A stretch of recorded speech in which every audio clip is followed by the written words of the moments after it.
Je propose les uns et les autres de retrouver notre dernier invité, c'est Alexandre Friedrich. On a beaucoup parlé d'EasyJet. Lui aussi s'est intéressé à EasyJet. Il est en ce moment dans les rues de Fribourg. C'est un écrivain. Il avait obtenu en 2011 un prix pour un ouvrage qui s'appelait Au Gros Rogue. Et là, c'est un ouvrage qui s'appelle EasyJet, justement, qui est paru aux éditions Alia. Alexandre Friedrich, en avril 2012, donc, vous embarquez pour un vol avec la compagnie EasyJet et vous avez en poche une quinzaine de billets, 14 billets exactement de cette compagnie. Vous allez enchaîner les vols et plonger donc au cœur de ce modèle low cost. On y trouve toute une série de réflexions, d'anecdotes, de conversations que vous allez avoir avec vos voisins de vol, des choses que vous avez vues, des choses que vous avez entendues. Comment est née d'abord l'idée du livre, cette expérience? Pourquoi avoir fait de ce sujet un livre, Alexandre Friedrich? Ça peut paraître abrupt comme décision, mais en fait, je suis un voyageur assidu et je traite beaucoup ces lignes. Et à force d'être client des compagnies low cost, je me suis dit que je pouvais un peu précipiter le rythme de voyage, ce qui donne ces 14 voyages enchaînés. Et peut-être qu'il faut préciser que pendant ces 14 voyages, il n'y a pas vraiment de destination. Je quitte l'avion pour l'aéroport, cela va de soi, mais je ne quitte pas l'aéroport, je monte dans l'avion suivant et quand je dois dormir sur place, je dors dans les hôtels d'aéroport. Hmm.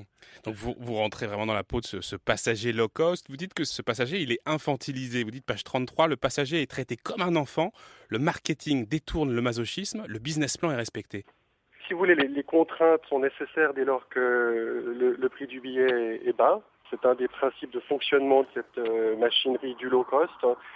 Bien entendu, c'est pas seulement un argument à faire valoir contre les compagnies low cost, parce que le dispositif mis en place dans les aéroports, en particulier, on le sait, pour des raisons de sécurité, lui aussi crée un grand nombre de contraintes. Et alors, j'entends bien masochisme, moi j'irais presque plus loin, c'est-à-dire que partant de l'idée qu'on paye peu, on se plie à un ensemble de règles qui sont flottantes. C'est-à-dire que malheureusement, dire qu'elles sont flottantes, c'est pas dire qu'il y en a moins, il y en a au contraire de plus en plus. Et on est vraiment guidé, c'est-à-dire qu'on est guidé comme un enfant à travers un parcours d'obstacles. Et cela se répète dans l'avion avec à nouveau un système de contraintes lourd en fin de compte. Hmm.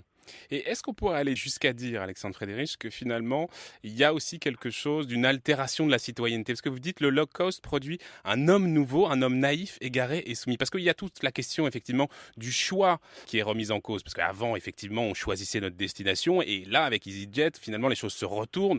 On part pas là où on a envie de partir, on part là où c'est pas cher. Et cette question du choix, évidemment, elle est centrale dans notre propre citoyenneté. Est-ce que vous iriez jusqu'à dire que, justement, ça engendre un modèle qui remet en question notre citoyenneté? Oui, disons au-delà du récit, ce qui m'a intéressé, et j'espère intéresser les lecteurs, c'est bien entendu un ensemble de spéculations qui sont possibles dès lors qu'on voyage à ce rythme effréné. Et de fait, il semblerait que l'économie ait pris le pas sur notre liberté, en cela que, comme vous dites, les destinations sont choisies de manière relativement arbitraire en fonction d'un prix. Et au-delà, on se trouve dans ces aéroports qui sont de plus en plus grands, qui ressemblent de plus en plus à des villes. Et disons, l'un des principes d'analyse que je mets en avant dans le livre, sous forme de question, c'est de savoir si ces aéroports ne sont pas une sorte de laboratoire qui sert à faire des expériences sur les citoyens que nous étions et sur les clients que nous sommes de plus en plus, peut-être avec pour but, à moyen terme, d'obtenir des individus parfaitement dociles au quotidien, c'est-à-dire non plus seulement dans les aéroports, mais ailleurs, dans le cadre social quotidien. Et ça, on le voit aussi à travers la fameuse vente en arborescence, c'est-à-dire là encore, on n'a plus jamais le choix. Je vous lis, page 23, la formule de vente des snacks EasyJet en arborescence, manger ou boire, manger, sandwich ou chips, chips, vinaigre ou sel, etc. etc. On n'a plus jamais le choix. Et c'est d'ailleurs un système de vente qui est redoutable, puisque je crois que c'est une grosse part du chiffre d'affaires des EasyJet. Oui, alors, sans remonter tout l'historique de la compagnie, qui finalement n'est pas très ancien, puisqu'elle a à peu près 20 ans, au départ, on a supprimé beaucoup de services. Enfin, le département marketing avait imaginé, avait cru nécessaire de supprimer un maximum de services pour aboutir à ces prix extrêmement concurrentiels. Puis peu à peu, on a rajouté, on a réintégré dans l'offre les services, évidemment, sous forme payante. Quant à l'arborescence, bon, c'est évidemment un modèle qui vient de l'informatique, et je crois qu'on oublie qu'une grande partie de notre offre aujourd'hui, dont de façon éminente celle des compagnies low cost, est liée à la possibilité de gérer des relations entre les personnes à travers des modèles informatiques. Alors typiquement, cette affaire de vente de boissons et de snacks. C'est aberrant, eu égard à la façon dont on consommait autrefois, j'entends pour le plaisir un apéritif, c'est aberrant, mais je crois qu'on finit par s'y habituer là.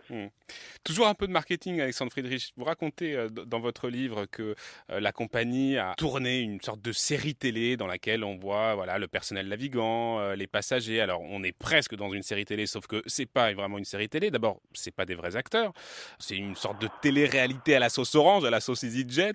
Et finalement, on est quand même très très loin de ce qui se passe dans toutes les fictions qu'on a vues de catastrophes naturelles. C'est là des toutes petites catastrophes. C'est un avion qui a du retard, c'est des valises qui rentrent pas, qui sont trop grandes, c'est des usagers en colère. Moi, j'ai regardé un extrait par pure curiosité. Bon, c'est vraiment assez mauvais, disons-le quand même. Qu'est-ce que la compagnie a essayé de faire avec ça? C'était quoi le but?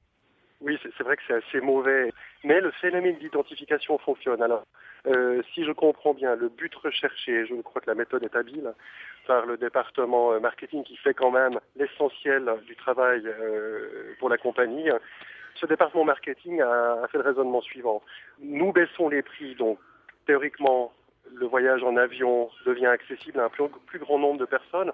Encore faut-il les convaincre que voyager est une affaire qui incombe, parce que c'est vraiment le verbe qu'il faut utiliser, qui incombe à tout un chacun. Et alors à partir de là, comment convaincre le sédentaire qu'il doit prendre place dans un avion? Eh bien, si on met en avant des personnages, pour revenir à la série télévisée, qui sont dans le luxe, qui sont dans l'habitude du voyage, qui sont de grands cosmopolites, ça ne fonctionnera pas. Donc il faut vraiment que la personne voit que son voisin voyage pour se convaincre qu'après tout, elle aussi peut voyager. Et cette série, c'est une tentative comme une autre, et ça a très bien fonctionné, à tel point qu'elle a été revendue dans d'autres pays et qu'elle a probablement augmenté les chiffres du revenu de EasyJet. Page 60, je vous lis, Alexandre Friedrich. Le succès du modèle EasyJet est contemporain de la fin d'une période de l'histoire européenne qu'on pourrait dire classique.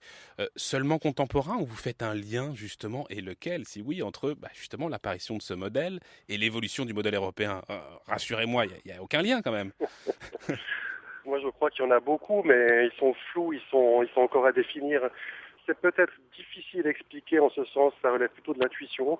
Moi, j'ai quand même le sentiment qu'on est dans une période de l'aviation commerciale avec la multiplication des offres low cost qui ne peut pas durer. Bon, elle ne peut pas durer pour différents motifs et a priori, c'est pas d'abord pour des raisons écologiques, c'est plutôt pour des raisons économiques. Je pense que l'Europe transfère des millions de personnes chaque jour entre les capitales à des fins, pas seulement, mais surtout de loisirs, et que ça suppose quand même un monde qui croît à bonne vitesse. Or, comme chacun le sait, cette croissance, elle est derrière nous, pour ne pas dire qu'on est déjà en faillite.